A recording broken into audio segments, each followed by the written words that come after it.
మీ ఎర్రంరెడ్డి తిరుపతి రెడ్డి.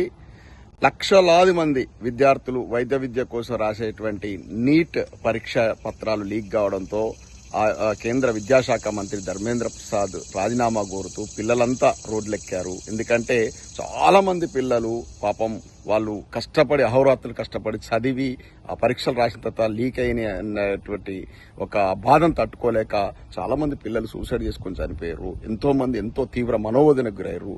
దాన్ని గ్రహించినటువంటి జంజీ అంటే ఇప్పుడు యువతరం చేతిలో ఉంది భారతదేశ భవిష్యత్తు, వాళ్ళంతా కూడా రోడ్లెక్కిరు. కోట్లాది మంది విద్యార్థులు రోడ్ల మీదకి వచ్చిర్రు.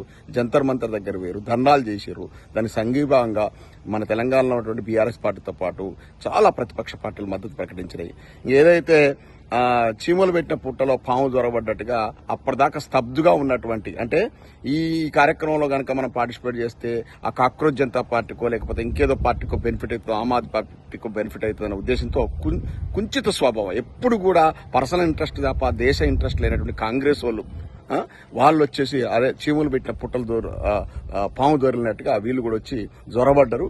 కానీ కాంగ్రెస్ వాళ్ళకి ఆ క్రెడిట్ రాలేదు, మొత్తం పిల్లలకే. ఇది మొత్తం కూడా ఎవరైతే నిజాయితీగా కొట్లాడిర్రో ఆ జంజీ యువకులు, ఆ కాక్రోచ్ జనతా పార్టీ వాళ్ళకు వస్తుంది. వాళ్ళకు వెన్నుదన్నుగా నిలిచినటువంటి బీఆర్ఎస్ పార్టీ లాంటి చిత్తశుద్దితో ఎప్పుడు కూడా పబ్లిక్ ఇంట్రెస్ట్ తో పనిచేసేటువంటి ఈ పార్టీలకు ఆ యొక్క క్రెడిట్ అంతా కూడా పోతుంది.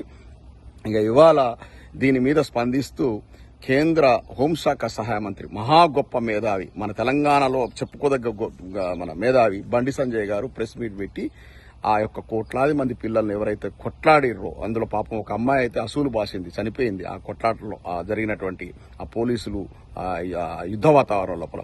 వాళ్ళ కనీసము వాళ్ళకు సపోర్ట్ చేయకుండా వాళ్ళట అరాచక శక్తులట బంగ్లాదేశ్, పాకిస్తాన్ ఇటువంటి దేశాల నుంచి వచ్చేటువంటి నిధుల కోసం వాళ్ళు ఆ నిధులను దుర్వినియోగపరుస్తూ ఈ కోట్లాది మంది అంట రోడ్ల మీదకి వచ్చి కొట్లాడుతున్నారు. సిగ్గు శరం ఉండాలి ఇట్లాంటి మాటలు మాట్లాడడానికి. నెక్స్ట్ యాక్చువల్గా ధర్మేంద్ర ప్రసాద్ గారి కంటే ముందు నువ్వు రాజీనామా చేయాల్సి ఉండే. ఎందుకంటే కొడుకును ఎట్లా పెంచాలో తెలియదు. కొడుకు తను చదువుకున్న యూనివర్సిటీలో ఆ విద్యాసంస్థలో కూడా పిల్లల్ని ఎట్లా కొట్టిన వీడియోలు చూసాం. అదేవిధంగా వచ్చినాక బయటకు వచ్చిన తర్వాత చిన్నపిల్లలను చెరిసిన విధానం చూసాం. ఫోక్సో కేసులు నిందితుడుగా ఉన్నాడు. సాక్షాత్తు కేంద్ర హోంశాఖ సహాయ మంత్రిగా ఉండి ఆ పిల్లవాడిని, నీ కొడుకును పోలీసులకు అప్పగించకుండా ఒక వారం 10 రోజుల పాటు అబ్స్కాండింగ్ జరగడంలో నీ పాత్ర ఉందా లేదా డజంట్ మ్యాటర్, బట్ దానికి నైతిక బాధ్యత వహిస్తూ రాజీనామా చేయాల్సి ఉండే. నీలాంటి వ్యక్తులు మాట్లాడుతూ ఉంటే సిగ్గేస్తా ఉంది బండి సంజయ్ గారు. నీకు ఆ అర్హత ఉందో ఒకసారి విశ్లేషించుకో. వారం 10 రోజుల నుంచి ఇంట్లో పడుకున్నావు, ఎందుకంటే ముఖం చూపెట్టలేదు ఇక్కడ రాష్ట్ర ప్రజలకు. ఇవాళ మళ్ళీ బయటకు వచ్చేసి ఎవరైతే నిజాయితీగా కొట్లాడుతున్నారో ఆ నీట్ ప్రశ్నపత్రాల ఆ యొక్క లీకేజ్ వ్యవహారం లోపల విద్యార్థులకు నష్టం జరిగింది, దీనికి నైతిక బాధ్యత వహిస్తూ ధర్మేంద్ర ప్రసాద్ గారు రాజీనామా చేయాలని ఎవరైతే పిల్లలు కొట్లాడుతున్నారో అటువంటి పిల్లలను నువ్వు అరాచక శక్తులు, దేశద్రోహులు అనేటు ముద్ర వేసే విధంగా మాట్లాడుతున్నావు. నీ కొడుకు ఫోక్సో కేసులో నిందితుడుగా ఉంటాడు. అతను నా కొడుకు నిర్దోషి అని చెప్పేసి బహిరంగ సభల లోపల హనుమాన్ యాత్రలు తీస్తూ దేవుణ్ణి కూడా నేను నీచ రాజకీయానికి వాడుకుంటున్నావు. పొద్దున్న లేస్తే తంబాకు తింటూ అదే పాచినోటితోని జై శ్రీరామాన్ని నినాదాలు పడుతూ నీ వల్ల హిందుత్వానికి అదేవిధంగా హిందూ దేవుళ్లకు అపవిత్రత కలుగుతుంది. నీలాంటి వాడు అసలు మాట్లాడద్దు. నీ అంత గలీజ్ మనిషిని ఇంతవరకు భూమి మీద చూడలేదు. సిగ్గు శరం ఉంటే ఎప్పుడో రాజీనామా చేసేటోడివి ఇంకొచ్చి ప్రెస్ మీట్లు మాట్లాడుతున్నాను. ఇంకెవరన్నా మాట్లాడినా ఈ బీజేపీ ఎంపీ లోపల ఇంకెవరు మాట్లాడినా కూడా కొంత ఆమోదయోగ్యంగా ఉండేది. మీరు ఎన్ని మాట్లాడితే బండి సంజయ్ గారు అన్ని ఓట్లు తగ్గుతాయి. మిమ్మల్ని ప్రజలు అసహించుకుంటున్నారు. ఎప్పుడైతే నీ కొడుకు ఫోక్సో కేసులో నిందితుడుగా ఉన్నాడు అప్పుడే తక్షణం రాజీనామా చేస్తే నీ యొక్క గౌరవం కొంత పెరిగేది. కానీ ఆ కరీంనగర్ ప్రజలకు మాత్రం చేతులకు దండం పెట్టాలి. నీలాంటి ప్రబుద్ధుడికి ఓట్లేసి గెలిపించారు, మళ్ళీ 2 సార్లు గెలిపించారు. ఎట్లా గెలిపించారో అర్థం కావట్లేదు. నీ వల్ల ఇది ఏం ఉపయోగము? తెలంగాణ జాతికి ఉపయోగమా? తెలంగాణకి ఏమైనా పట్టుకొచ్చినావా? తెలంగాణ శాంతి భద్రతల మొత్తం వైఫల్యం. ఆ నైతిక బాధ్యత వేస్తూ నువ్వు తక్షణం రాజీనామా చేయాలి. ఎందుకంటే తెలంగాణలో నీవు ప్రాతినిధ్యం ఇస్తున్నటువంటి కరీంనగర్ నడిబొడ్డున PMJJ వలసలో దోపిడీ జరిగితే మీరు బాధ్యత తీసుకోరు.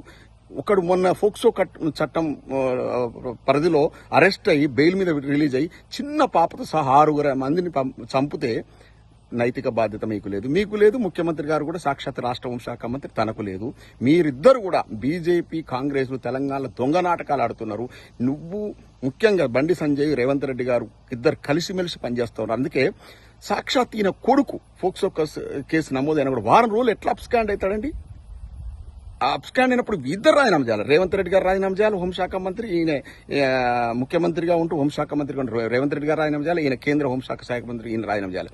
ఈ బండి సంజయ్ గారి నుంచి సూక్తులు వింటుంటే, ఇట్లాంటి స్టేట్మెంట్లు ఉంటుంటే, అంటే వాళ్ళ చిత్తశుద్ధితో జంజి విద్యార్థులు రోడ్ల మీద కొట్టేస్తే ఇలా మీ యొక్క నరేంద్ర మోడీ గారు మెడలు వంచి, మీ కేంద్ర ప్రభుత్వం మెడలు వంచి రాజీనామా చేయించారు. అది స్టూడెంట్స్ పవర్, అది జంజీ పవర్.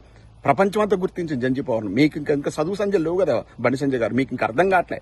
ఇవాళ సాక్షాత్ కేంద్ర విద్యాశాఖ మంత్రి రాజీనామా చేశారంటే that is the power of జంజీ, that is the power of education. ఎందుకంటే మీకు ఎడ్యుకేషన్ లేదు, నీ కొడుకు రాదు. రౌడీజాన్ని నమ్ముకున్నారు. ఓన్లీ ఆ యొక్క పాచినోడుతోని జై శ్రీరామ్ అంటూ శ్రీరామచంద్రుని కూడా మీరు అవమానిస్తున్నారు. మీలాంటి వాళ్ళు అసలు రాజకీయాలు ఎందుకున్నారని మాకు ఆశయం వేస్తా ఉంది. ఇప్పటికైనా ఇట్లాంటి హిందుత్వను మిస్యూజ్ చేయకండి. మీరు యాక్చువల్గా అసలు సిసలు దేశద్రోహులు ఎవరన్నట్టు మీరు దేశానికి అక్కడికి వచ్చేటోళ్ళు కాదు. దేశంలో విచ్ఛిన్నానికి, దేశం లోపల శాంతి భద్రత విఘాతం కల్పించేటువంటి వ్యక్తులు బండి సంజయ్ లాంటి వాళ్ళు.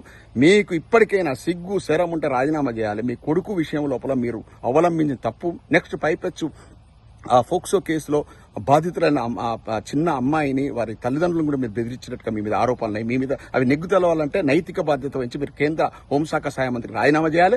తెలంగాణ ప్రజల ఆలోచన ఇటువంటి, కరీంనగర్ ప్రజల ముఖ్యంగా ఇటువంటి నాయకుడిని మీరు ఎన్నుకున్నందుకు ఒకసారి రివ్యూ చేసుకోండి. రానున్న రూపంలో ఈ బండి సంజయ్ లాంటి చిచ్చుకోవడాలని విజ్ఞప్తి చేస్తున్నాను. ఇటువంటి వాళ్ళ వల్లనే తెలంగాణ లోపల మీ భారతీయ జనతా పార్టీకి ఎదగడం లేదు. ఎందుకంటే వీళ్ళు చేసేటువంటి అంతా కూడా యూత్ గమనిస్తా ఉంది, ప్రజలు గమనిస్తున్నారు. మీ వల్ల ఏం ఉపయోగం అయ్యా? మీ బీజేపీ వాళ్ళ వల్ల ఏం ఉపయోగం? తెలంగాణకు ₹1 పట్టుకొచ్చిరా? ఒక బడ్జెట్ లోపల కేటాయింపులు తెచ్చిరా? ఏం తెచ్చిరని మీరు మాట్లాడుతున్నారు? అవి తీసుకురారు. కనీసం మోరల్ వాల్యూస్ పెంపొందించడం విప్లవారు. సాక్షాత్ కేంద్ర హోంశాఖ సహాయ మంత్రి అయినటువంటి బండి సంజయ్ కొడుకు బండి భగీరథే ఫోక్సో కేసులు నిందితుడు బండి సంజయ్ ఇంతవరకు రాజీనామా చేయలేదంటే ఏం సందేశం ఇస్తున్నట్టు? మీ వల్ల రాష్ట్రానికి ఏం లాభం? మోరల్స్ వాల్యూస్ లేవు మీకు. పొద్దున లేస్తే వితండవాదము, మెదడు తక్కువ మాటలు, ఒక రాముణ్ణి శ్రీరామచంద్రుని అడ్డం పెట్టుకుని, హిందుత్వాన్ని అడ్డం పెట్టుకుని రాజకీయాలు. ఇవా అన్నం పెట్టేటి? ఇదా మీరు నేర్పించేది? ఎవరైతే నిజాయితీగా కొట్లాడుతున్నారో ఆ పిల్లలను అరాచక శక్తులు అంటావు. ఒక దుర్మార్గునిగా అన్నావు.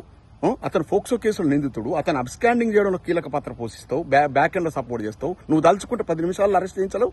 అరెస్ట్ చేయించలేదు. చేయించకపోయింది నీ కొడుకునే నువ్వు అరెస్ట్ చేయించినప్పుడు నైతిక బాధ్యత రాజీనామా చేయాలి కదా. నువ్వు ఫెయిల్ అయినట్టుగా హోంశాఖ సహాయ మంత్రిగా ఫెయిల్ అయినట్టే కదా. ఇది బండి సంజయ్ గారి చరిత్ర. బండి సంజయ్ గారు మీకు ప్రెస్ మీట్లు పెట్టి ఇంకా రాజకీయం చేసే నైతికత లేదు. మీలాంటి వాళ్ళు మాట్లాడితే మీ పార్టీ కూడా రివ్యూ చేసుకోవాలి. భారతీయ జనతా పార్టీకి నష్టమే తప్ప లాభం లేదు. బండి సంజయ్ అనేటోళ్ళు పూర్తిగా బురదలో, గింత బురద అంటడం కాదు, పూర్తిగా బురదలో మునిగినటువంటి నాయకుడు. ఇటువంటి మాట్లాడేటువంటి వ్యక్తి ఇలాంటి కేంద్ర హోంశాఖ సహాయ మంత్రి అయినటువంటి బండి సంజయ్ మాట్లాడే మాటల్లో ఒక క్రెడిబిలిటీ ఏం లేదు. ఇటువంటి క్రెడిబిలిటీ లీడర్ను మనం సపోర్ట్ చేస్తాం, మనం కూడా తప్పు చేసిన వాళ్ళు అవుతాం. కాబట్టి బండి సంజయ్ గారు ఇప్పుడు ధర్మేంద్ర ప్రసాద్ గారు నైతిక బాధ్యత వహించి వారు ప్రత్యక్షంగా ఇన్వాల్వ్ కాకుండా రాజీనామా చేశారు. కానీ మీరు ప్రత్యక్షంగా మీ కొడుకు అబ్స్కాండ్లో ఇన్వాల్వ్ అయ్యారు. అతన్ని బాధితురాలి తల్లిదండ్రులను మీరు బెదిరించినట్టుగా అభియోగాలు ఉన్నాయి. కాబట్టి మీరు తక్షణం రాజీనామా చేయాలి. మీ చిత్తశుద్ధిని దాటుకోండి. అప్పటిదాకా మీరు ప్రెస్ మీట్లు పెట్టకండి. ప్రజలు సహించరు దీన్ని. జై తెలంగాణ.